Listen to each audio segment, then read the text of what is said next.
Olá, sejam bem-vindos ao mundo da matemática. Eu sou o professor Rodrigo Serra e gostaria de convidá-los para falarmos um pouco sobre Maupassant. Maupassant, que em seus manuscritos, mostra-se um ser humano muito à frente de sua época. Não somente o homem escritor que encantou e encanta as gerações, mas também um esplêndido educador, que no século passado atuava diretamente de forma crítica no modelo de ensino-aprendizagem, por meio de suas técnicas inovadoras, suas concepções de educação, suas centenas de viagens, palestras e publicações. Maupassant, personificado pelo gênio e precursor Júlio César Melo de Souza, era sem dúvida, pelo que é comprovado através de seus registros, um ser humano iluminado, plenamente consciente da condição humana e convicto da necessidade de paradigmas. Examinando suas ideias, livros, fotos e manuscritos, é possível perceber que temos muito a aprender, que sua obra transcende a matemática e a educação matemática, abrange o campo da educação e da moral como um todo. Felizes as pessoas que compartilharam de sua presença e puderam aprender in loco, assim como o colega professor Sérgio Lorenzato, que gentilmente nos fala, por meio dessa entrevista, sobre sua experiência como aluno que foi de Maupassant e como admirador e divulgador das ideias acerca do ensino da matemática, deixadas pelo eminente professor Júlio César Melo de Souza. Para tanto, convidamos as professoras Rosana Biani e Tânia Santos para que elas apresentem suas questões. Professor, fale um pouco sobre quem foi Maupassant. É sempre um prazer muito grande receber essa pergunta. Ele foi meu professor em 1958 e influenciou muito nas minhas decisões, na minha vida, meu magistério. E por que isso? Olha, primeiro de tudo, ele foi um brasileiro, nasceu no Rio de Janeiro. Teve a infância em Queluz, é verdade, uma infância pobre. Os pais eram professores. E ele passou alguns anos em Queluz ajudando a mãe na sua escolinha, e ele apagava o quadro negro, ele recolhia material dos alunos. Quer dizer, ele cresceu já nesse ambiente de magistério, de escola e tal. E pobre que era, ele tinha um hobby, ele colecionava sapos. Ele morava pertinho, da beira do Rio Paraíba, em Queluz. Deve ter sido assim, muito divertido. Ele tinha 7 irmãos, e como eu disse, pobres. Ele se mudou para o Rio de Janeiro para estudar, continuar os estudos, que em Queluz não seria possível. E aí ele já começou a mostrar que ele era diferente. Por exemplo, ele tinha o hábito e queria fazer, fez um jornalzinho, né, mensal, chamava-se R-E-R-R-E, onde era manuscrito esse jornalzinho. Tinha um volume só, e ele distribuía para os colegas para leitura, mas recolhia de volta.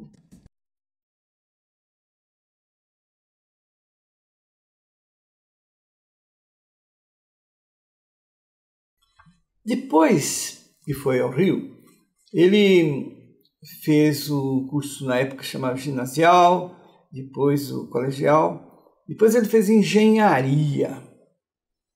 Nunca exerceu a profissão de engenheiro civil. Ele foi tão brilhante dentro da sala de aula como professor de matemática que acredito que não sobrou espaço, né? Nem no horário dele, nem na mente dele. Ele sempre foi brilhante. Nos cursos que ele dava, ele lotava os auditórios e criou coisas assim, por exemplo, a arte de contar histórias. Ele dava um verdadeiro show.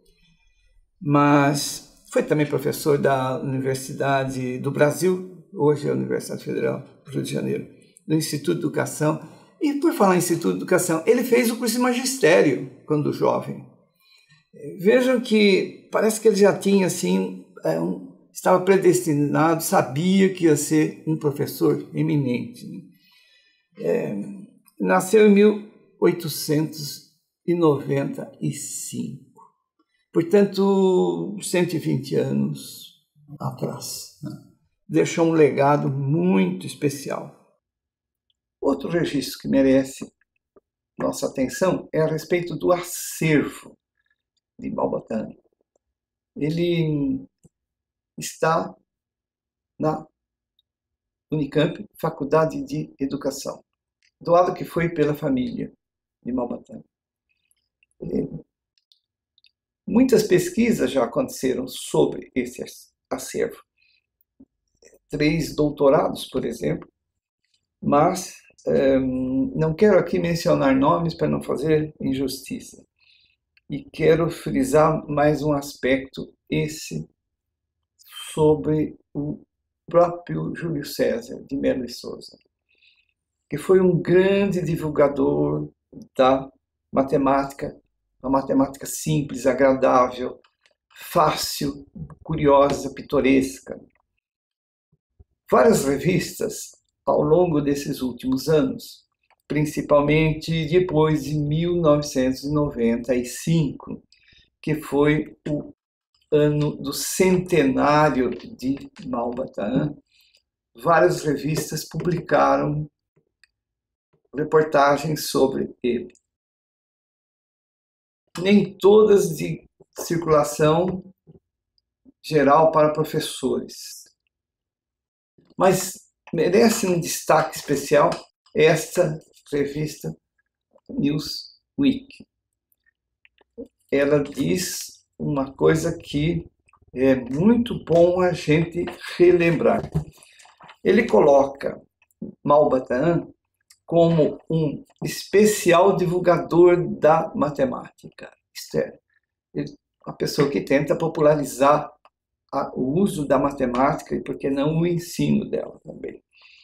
E ele menciona nessa reportagem, que se chama o Indiana Jones da matemática, ele diz o seguinte no seu trecho final: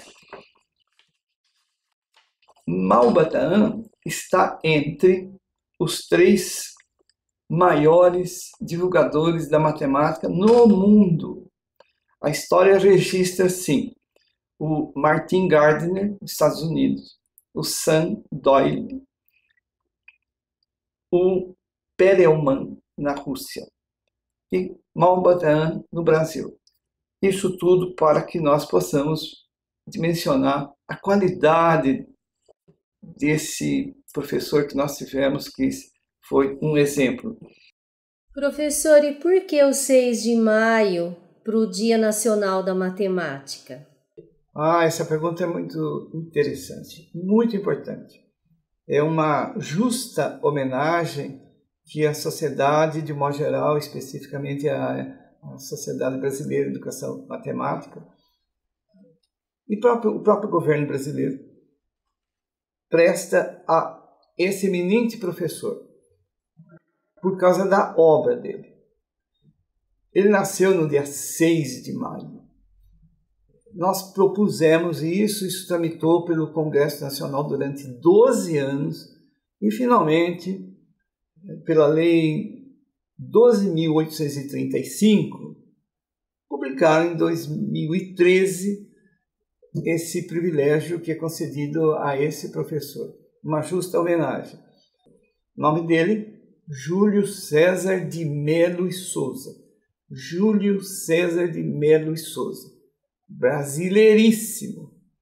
E ele criou um personagem, Malba Tahan.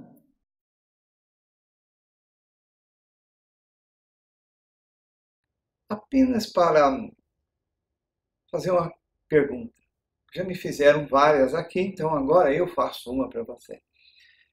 Na sua cidade, na sua escola, sua secretaria de educação, como pretendem festejar o Dia Nacional da Matemática, dia 6 de maio? Boa sorte! Vamos fazer um comentáriozinho a respeito do número dessa lei, 12.835, que é a lei que institucionalizou o Dia Nacional da Matemática no Brasil. Note como está aqui, que esse número ele é composto de 5 algarismos, o 1, o 2, o 8, o 3 e o 5, cuja soma dá exatamente 19, que é um número primo. Quando se decompõe o número 12.835, ele é produto do número 5, do número 17 e do número 151. 3 números primos. E quando você soma os 5 com o 17 e o 151, dá outro número primo. É muita coincidência de número primo. O pior é que número primo é aquele número que é básico na matemática. Através deles conseguimos obter todos os outros. Parece que é um show que Malbatã providenciou para acontecer com esse número de lei. É um número muito especial. Vamos falar mais a respeito desse professor e o que ele fez. Na verdade, o legado que ele nos deixou. Não sei quantos povos podem se orgulhar de ter na sua história isso que nós temos. Malbatã ou Júlio César me dão uma forte impressão que ele sabia o futuro que reservava. Por isso ele anotou desde os 18, 20 anos de idade tudo que ele fazia com relação ao ensino da matemática. É uma sorte nossa. Qual foi o diferencial de Malbatã para a matemática? A primeira coisa que me ocorre é lembrar em que época que ele viveu. Em 1920, ele já tinha 25 anos. Ele tentava não mais escrever aquele jornalzinho, R, mas ele tentava escrever contos para serem publicados nos jornais do Rio de Janeiro. E ele escreveu 4 contos e não conseguiu a publicação. Ele teve a ideia, aliás, que era coisa muito fácil para ele, cheio de ideias, de reescrevê-las e inseriu um pseudônimo, que era o professor Slade. Slade era um personagem que ele criou, um autor para esses artigos, que na verdade não existiu, era Júlio César. E aí, até para surpresa dele mesmo, o jornal publicou no dia seguinte. Então ele percebeu que era a chave para poder divulgar as ideias dele. E isso levou Júlio César a criar um outro personagem que ficou mais famoso, de certa maneira, do que o próprio Júlio César. Foi o Malbatã. Malbatã era um árabe que não existiu. E escrevia em árabe como o professor Slade escrevia em inglês. Ele não teve dúvida, ele criou tradutores que também não existiram. Então, tudo era do Júlio César. Só que o Malbatã viveu muitas histórias, ou isso é, através desse personagem, o Júlio César, eminente professor, né, que podia ter sido engenheiro, ele desenvolvia e tornava o ensino da matemática eletrizante, pitoresco, delirante, saborosamente gostoso. Ele entrava na sala de aula com aquela altivez própria dele, coluna erecta, varinha na mão para poder apontar no quadro negro, sim, porque o ensino na época era do quadro negro, né? Não tinha computador, não tinha nada digital. E ele dava um show. Por exemplo, ele dizia o seguinte: vou desenhar aqui um bigode. E desenhava um grande bigode na sala. Nós ficamos olhando. Isso é um bigode. É um bigode. Isso, ele tem 2 godes. Por isso que ele é um bigode. E essa é a introdução para nós estudarmos um assunto de hoje, que é simetria. Lado direito igual ao lado esquerdo. Aí todos riam estavam assim, de coração aberto para poder ouvi-lo e ter a aula. Um outro exemplo, ele escrevia assim no quadro 4, 4, 4, 4. Ele escrevia 4 algarismos 4.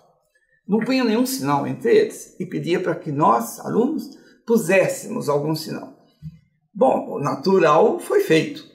Fomos lá e pusemos sinal de mais. Então ficou 4 mais 4 mais 4 mais 4. E aí põe sinal de igual, quanto dá? E toca todo mundo fazer conta e dá 16. Ele falou, muito bem. Agora nós vamos apagar os sinais de mais. Vamos pôr outros sinais aí. Então, vamos pôr outros sinais. Vamos pôr sinal de vezes. 4 vezes 4 vezes 4 vezes 4. E troca sinais até que tivemos a ideia de colocar mais misturado com menos, misturado com vezes, com dividido. E aí fomos encontrando assim, muitos resultados. Depois de obter vários, nós descobrimos que ele estava nos ensinando uma maneira diferente de usar a tabuada. Não precisa decorar. E ele dizia isso, mas por que a gente judia das crianças exigindo que elas aprendam tabuada e vão tomar tabuada e quem não souber tem castigo? Não, vamos brincar com a tabuada e deixa de consultar a tabuada do lado para poder obter resultados. Dentro da sala de aula ele foi excepcional. Queria dizer também que ele foi excepcional quando ele se pôs a escrever livros, especialmente 2 dos livros dele, cujas capas eu quero mostrar para vocês agora, sendo que um deles tem algo mais a mostrar a vocês, é a dedicatória dele, Júlio César, a mim, quando fui aluno dele. E pensando no cenário da educação brasileira da época, professor, qual teria sido a contribuição de Malba Tahan com